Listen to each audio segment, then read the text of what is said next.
Hello everyone, welcome to this video, and in this video I'm going to show you how you can create a shared playlist over on Spotify.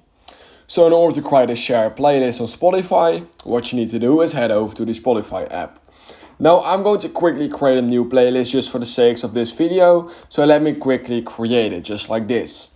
Now that you're at your playlist you basically want to share, or actually you want to create a shared playlist of, what you can do is click on those three little dots. And then what you can do is scroll down till you find invite collaborators. Once you've clicked on that, what you can simply do is click on copy link, just like this.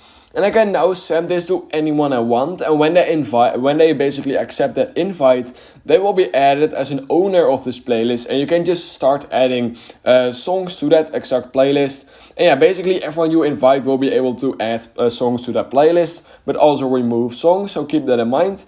But yeah, that's literally what you need to do. So yeah, if you learned something in this video, then please consider liking this video and subscribing to my channel. And I hope I will see you in my next YouTube tutorial video.